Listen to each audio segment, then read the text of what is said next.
الرحمن الرحیم فآمن له لوط وقال انی مہاجر الی ربی انہ هو العزیز الحکیم ووهبنا له اسحاق ویعقوب وجعلنا فی ذریته النبوة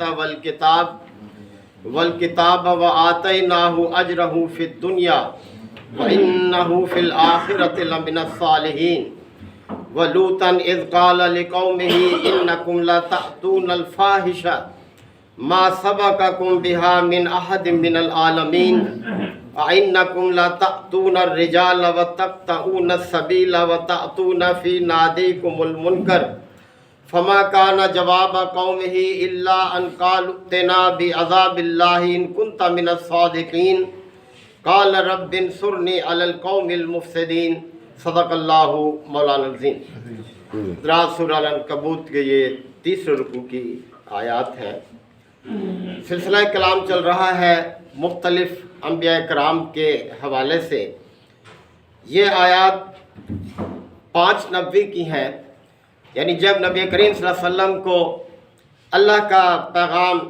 لوگوں تک پہنچاتے ہوئے 5واں سال تھا۔ سابقہ قوموں کے حوالے سے توجہ دلائی جا رہی ہے اہل مکہ کو کہ دیکھو تم ہمارے پیغمبر کی کس کس طرح سے مخالفت کر رہے ہو۔ ایسے ہی مخالفتیں سابقہ قوموں نے بھی اپنے انبیاء کی تھیں۔ تو دیکھو انبیاء تو سرخرو ہوئے اور جو مخالفت کرنے والے تھے ان کا انجام کیا ہوا۔ پہلے آیات میں حضرت نوح علیہ السلام کا اللہ تعالیٰ نے ذکر کیا کہ حضرت نوح علیہ السلام نے کس طرح سے حجت تمام کی۔ کوئی معمولی نہیں، 950 سال تک اپنی قوم کو اللہ کا پیغام پہنچایا، لیکن وہ قوم ضد اور ہٹ دھرمی پر قائم رہی۔ اس کائنات کی جو سب سے بڑی حقیقت ہے وہ توحید ہے۔ توحید کی بنیاد پر یہ کائنات چل رہی ہے۔ اگر اس میں ایک سے زیادہ خدا ہوتے تو یہ کائنات ایک پل بھی نہیں چل سکتی تھی۔ تو اس کائنات کا اس طرح سے چلنا خود اس بات کا ثبوت ہے کہ اس کا ایک ہی الہ ہے، ایک ہی اس کا خدا ہے۔ اور دوسری بڑی حقیقت آخرت ہے۔ مکہ کے لوگ اور سابقہ قومیں ان دونوں چیزوں کو ماننے سے انکار کرتی تھیں۔ تو دیکھو ان کا انجام کیا ہوا۔ اب ابراہیم علیہ السلام کا یہ واقعہ چل رہا ہے کہ جس کے ساتھ اہل مکہ اپنی نسبی تعلق کو بیان کرتے تھے، فخر کرتے تھے اور کہتے تھے کہ ہم ابراہیم کی اولاد ہیں اور خانہ کعبہ کے ہم متولی ہیں، حاجیوں کی خدمت کرتے ہیں۔ تو انہیں احساس دلایا جا رہا ہے کہ ابراہیم تو توحید پرست انسان تھا، اس کے خاطر اس نے اپنا گھر چھوڑا، اپنا خاندان چھوڑا، اپنا وطن چھوڑا اور طرح طرح کی اس نے صعوبتیں برداشت کیں۔ تمہیں اس سے کیا نسبت؟ محض نسبی تعلق تو کوئی حیثیت نہیں رکھتا، اصل چیز تو نظریہ ہے، یعنی اللہ کی اطاعت اور بندگی، اس کی بنیاد پر انسان کی قدر و قیمت ہے اللہ کے ہاں۔ تو وہی سلسلہ چل رہا ہے کہ جب انہوں نے حضرت ابراہیم علیہ السلام کے خلاف انتہائی سازش جو ہے اس پر عمل کر ڈالا، انتہائی یہ کہ انہیں ایک بہت بڑے الاؤ میں پھینک دیا، لیکن اللہ نے دیکھے کس کس طرح سے اپنے پیغمبروں کی مدد کی ہے۔ حضرت ابراہیم علیہ السلام صحیح سلامت رہے اور وہ اپنی اس تدبیر میں ناکام ہوئے جو مخالفین تھے، اور جب وہ باہر آئے صحیح سلامت تو پھر سب سے بڑھ کر جس نے ان پر ایمان کا اظہار کیا وہ ان کے بھتیجے تھے حضرت لوط نے، کہ اس خوفناک ماحول میں وہ ایمان لائے، یعنی ابھی وہ چھوٹے تھے عمر میں۔ تو فرمایا جا رہا ہے کہ فآمن لہ لوط، تو پھر لوط نے مانا حضرت ابراہیم علیہ السلام کو۔ وقالا، اور پھر ابراہیم نے کہا، یعنی جب قوم نے یہ ان کے ساتھ سلوک کیا تو اس علاقے کو انہوں نے چھوڑ دیا۔ مدین ان کا علاقہ تھا، ہیبرون وہ مقام تھا جہاں وہ مدین میں رہتے تھے، جسے آج موجودہ نام الخلیل کہا جاتا ہے۔ اور لوط علیہ السلام جنوب مشرق میں علاقہ تھا وہاں وہ رہتے تھے جسے اب ڈیڈ سی کہا جاتا ہے، وہ علاقہ حضرت لوط کا تھا۔ وقال انی مہاجر الی ربی، تو حضرت ابراہیم نے پھر کہا کہ اچھا اب میں اپنے رب کی طرف ہجرت کرتا ہوں، یعنی میرا رب جہاں مجھے لے جائے گا اب میں وہاں جاتا ہوں، اور تم نے تو میری دعوت کو ٹھکرا دیا، لہذا میں یہاں نہیں رہتا۔ انہ هو العزیز الحکیم، یقیناً میرا رب زبردست بھی ہے اور حکیم بھی ہے، یعنی اس کی طاقت کے آگے کوئی چیز ٹھہر نہیں سکتی، اور لوگوں نے اپنی آنکھوں سے بھی دیکھ لیا تھا کہ وہی آگ کیا شکل اختیار کر گئی، اور حکیم ہے وہ، یعنی اپنی اس زبردست طاقت کو وہ محض اس بنیاد پر استعمال نہیں کرتا کہ کوئی اس کا مقابلہ کرنے والا نہیں، بلکہ اپنی اس طاقت کو حکمت کے ساتھ استعمال کرتا ہے میرا رب، تو وہ زبردست بھی ہے اور حکیم بھی ہے۔ وَوَهَبْنَا لَهُ إِسْحَاقَ وَيَعْقُوبَ، اور پھر ہم نے ابراہیم کو اسحاق اور یعقوب عطا کیے۔ اسحاق بیٹے تھے اور یعقوب پوتے تھے حضرت ابراہیم علیہ السلام کے۔ وَجَعَلْنَا فِي ذُرِّيَّتِهِ نَبُوَّةً وَالْكِتَابَ، اور پھر ہم نے اس کی نسل میں نبوت اور کتاب یہ جاری رکھ دی، یعنی پے در پے پیغمبر حضرت ابراہیم علیہ السلام کی نسل سے وہ بھیجے گئے، اس لیے حضرت ابراہیم علیہ السلام کو ابو الانبیاء کہا جاتا ہے، نبیوں کا باپ۔ تو حضرت ابراہیم علیہ السلام کو اللہ نے اس طرح سے سرخرو کیا کہ ان کی نسل میں اللہ تعالیٰ نے پے در پے پیغمبر اور ان کو کتاب عطا کی۔ وَآتَيْنَاهُ أَجْرَهُ فِي الدُّنْيَا، اور دنیا میں بھی ہم نے اسے ابراہیم کو اس کا اجر عطا کیا، یعنی آج 4000 سال گزرنے کے باوجود آپ دیکھ لیں کہ ابراہیم علیہ السلام کو کیا مقام اور مرتبہ حاصل ہے، اور ان کے جو مخالفین تھے جنہوں نے ان کے ساتھ سازشیں کی، آج ان کا کوئی نام لینے والا نہیں ہے۔ آج ان کی نسل بھی ہے لیکن کوئی اپنے ان بزرگوں پر فخر نہیں کرتا، جبکہ ابراہیم علیہ السلام کے ساتھ آج بھی دنیا کی اکثریت جو ہے وہ اپنا تعلق بیان کرتی ہے، یعنی دنیا کی اس وقت بھی 2/3 آبادی حضرت ابراہیم علیہ السلام کے ساتھ اپنا تعلق پیش کرتی ہے، جس میں مسلمان شامل ہیں، عیسائی شامل ہیں، یہودی شامل ہیں، یہ سب اس بات پر فخر کرتے ہیں کہ ہم ابراہیم علیہ السلام کے ساتھ ہمارا تعلق ہے۔ تو اللہ تعالیٰ نے فرمایا ہم نے دنیا میں اسے اس کا اجر عطا کیا، وَإِنَّهُ فِي الْآخِرَةِ لَمِنَ الصَّالِحِينَ، اور آخرت میں بھی وہ صالحین میں سے ہوگا، یعنی آخرت میں بھی اس کا مقام اور مرتبہ بہت بلند ہے، اللہ تعالیٰ کے بہت برگزیدہ ہیں وہ۔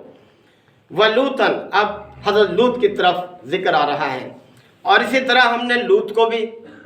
یہ منصب عطا کیا، یعنی ان کو بھی نبوت پر فائز کیا۔ اذ قال لقومہ، یاد کرو جب انہوں نے اپنی قوم سے کہا تھا انکم لتأتون الفاحشۃ، کہ تم لوگ ایسے فحش کام میں مبتلا ہو،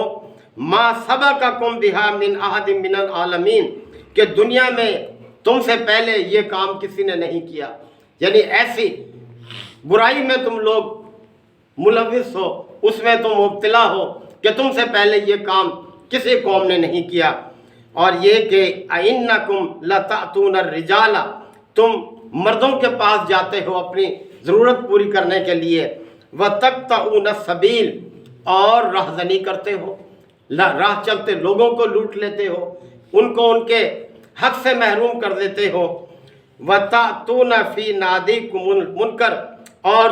اسی طرح کی ہر برائی میں تم مبتلا ہو، یعنی کوئی برائی تم سے بعید نہیں ہے، ہر برے کام میں تمہیں دلچسپی ہے۔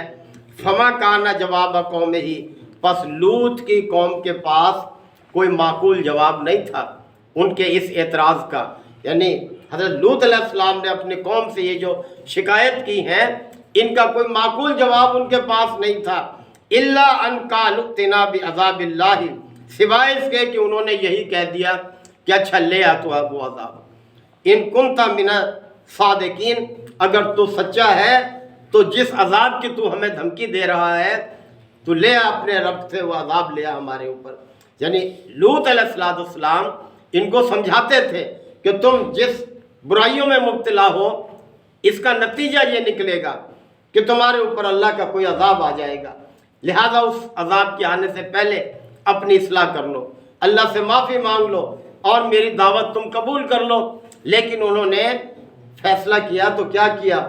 کہ الٹی دھمکی دے ڈالی حضرت لوط کو کہ جس عذاب سے تم ہمیں ڈراتے ہو لے آؤ اپنے اللہ سے وہ عذاب اگر تم سچے ہو۔ قال رب انصرنی علی القوم المفسدین، تو پھر لوط علیہ السلام نے اپنے رب سے دعا کی کہ اے میرے پروردگار اس مفسد قوم کے خلاف میری مدد فرما۔ اب دیکھیں جب پیغمبر اپنے قوم کے خلاف اپنے رب سے مدد مانگتا ہے تو اس کا کیا مطلب ہوتا ہے کہ اب پیغمبر مایوس ہو گیا ہے اس قوم سے، اور اس کا اب انجام یہی ہے کہ رب ان کو مٹا دے اور ان کی جگہ نئے لوگوں کو جو ہے وہ یہ مقام عطا کرے کہ وہ پھر اللہ کی دعوت کو قبول کرنے والے بنے۔ وَلَمَّا جَاءَتْ رُسُلُنَا إِبْرَاهِيمَ بِالْبُشْرَى، اللہ تعالیٰ پھر فرما رہے ہیں اب یہ آگے کلام کہ وہ فرشتے جو عذاب کے لیے اللہ نے بھیجے اپنے پیغمبر کی اس درخواست پر کہ اب میری مدد فرمائے مفسد قوموں لوگوں کے خلاف، تو وہ فرشتے پہلے ابراہیم کے پاس آئے، وہ فرشتے جو تھے تو فرمایا وَلَمَّا جَاءَتْ رُسُلُنَا، جب ہمارے یہ فرستادہ ہمارے یہ پیغام پہنچانے والے جب ابراہیم کے پاس آئے بالبشرا خوشخبری دینے کے لیے، یعنی انہیں خوشخبری دی بیٹے کی حضرت ابراہیم علیہ السلام کو، قالو تو وہ کہنے لگے فرشتے انا مہلکو اہل ہذہ القریہ، ہم اس بستی والوں کو اب ہلاک کرنے کے لیے آئے ہیں۔ اب جب یہ پیغام ملا حضرت ابراہیم کو تو وہ بھی پریشان ہوئے اور انہوں نے کہا انا اہلہا کانوا ظالمین، یہ فرشتے ابھی بات چل رہی ہے، اس لیے ہم ان پر عذاب نازل کرنے آئے ہیں کہ اس کے باشندے بہت ظالم ہو گئے ہیں، یعنی ظلم کی انتہا کر دی ہے انہوں نے، ساری حدیں پھلانگ دی ہیں انہوں نے، اس لیے ہم ان پر عذاب نازل کرنے آئے ہیں۔ قالا تو حضرت ابراہیم نے اس کے جواب میں کہا انا فیہا لوطا، کہ وہاں تو لوط بھی موجود ہے، یعنی تم اس بستی کو ہلاک کرو گے وہاں تو لوط موجود ہے، وہ بھی اللہ کا پیغمبر ہے۔ تو فرشتوں نے کہا قالوا نحن اعلم بمن فیہا، ہاں ہم خوب جانتے ہیں اس میں جو ہیں جو رہتے ہیں، ہمیں خوب معلوم ہے لَنُنَجِّيَنَّهُ وَأَهْلَهُ إِلَّا امْرَأَتَهُ، ہم اسے اور اس کے گھر والوں کو اس کے ساتھیوں کو تو بچا لیں گے سوائے اس کی بیوی کے، یعنی جو بھی ہیں جو اس کی پیروی کرنے والے ہیں جو اس کی دعوت کو قبول کرنے والے ہیں ہم انہیں اور لوط کو تو بچا لیں گے اس عذاب سے، لیکن اس کی بیوی بھی اس عذاب میں گرفتار ہوگی۔ کانت من الغابرین، اور وہ پیچھے رہ جانے والیوں میں۔ یاد رہے کہ حضرت لوط کی بیوی اپنی قوم کے ساتھ تھی، اس کی ہمدردیاں تھیں، حضرت لوط علیہ السلام کی بجائے اپنی قوم کے ساتھ اس کی وفاداری تھی۔ وَلَمَّا أَنْ جَاءَتْ رُسُلُنَا لُوطًا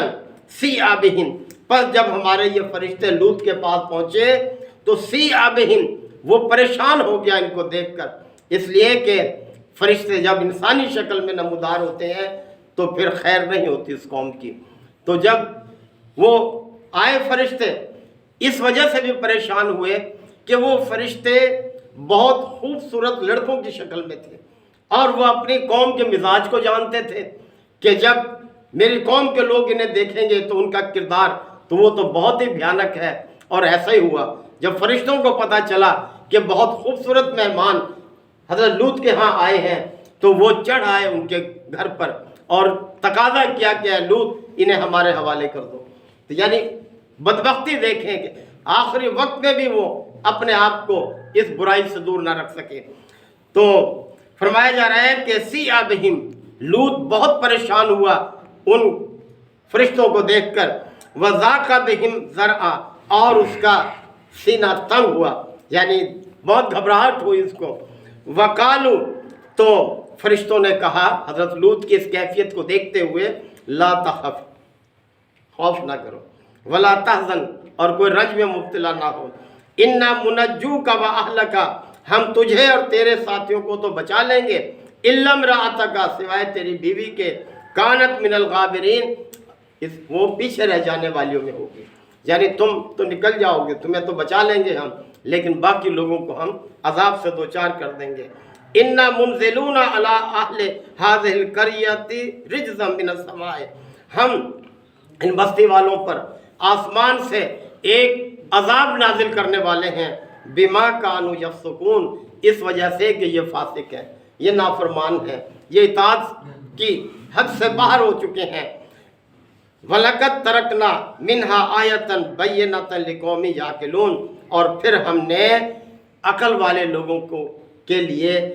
اس واقعے کو ایک نشانی بنا دیا، یعنی تہس نہس ہو گئی، پتھروں کی بارش کر دی اللہ تعالیٰ نے اس قوم پر، اور ہر مجرم کا کام تمام ہو گیا، اور پھر بالآخر وہ علاقہ دھسا دیا گیا زمین میں۔ آج وہی علاقہ، اس پر اب سمندر موجود ہے جسے بحر مردار کہا جاتا ہے۔ یعنی یہ انجام ہوا، تو اہل مکہ کو دیکھیں کیسی کیسی نصیحتوں سے سمجھایا جا رہا ہے کہ تم ہمارے پیغمبر کی مخالفت کر رہے ہو، دیکھو سابقہ قوموں کا کیا انجام ہوا، کیا تم بھی وہی انجام چاہتے ہو؟ خیر اسی میں ہے کہ پیغمبر کی دعوت کو قبول کر لو۔ اللہ تعالی ہمیں بھی ہدایت کو سمجھنے کی، عمل کی توفیق عطا فرمائے۔ الحمدللہ رب العالمین، الحمدللہ وکفا وسلام علی عبادہ الذین اصطفیٰ، ربنا آتنا فی الدنیا حسنہ وفی الآخرۃ حسنہ وقنا عذاب النار وادخلنا الجنۃ مع الابرار، یا عزیز یا غفار یا رب العالمین۔ اللہم انک عفو کریم تحب العفو فاعف عنا، اللہم من احییتہ منا فاحیہ علی الاسلام ومن توفیتہ منا فتوفہ علی الایمان، یا شافی الامراض اشف مرضانا ومرضى المسلمین، یا قاضی الحاجات اقض حاجاتنا وحاجات المسلمین، اللہم انصر الاسلام والمسلمین، اللہم دمر اعداء الدین، ربنا تقبل منا انک انت السمیع العلیم وتب علینا انک انت التواب الرحیم، صلی اللہ تعالی علی خیر خلقہ محمد وآلہ وصحبہ اجمعین۔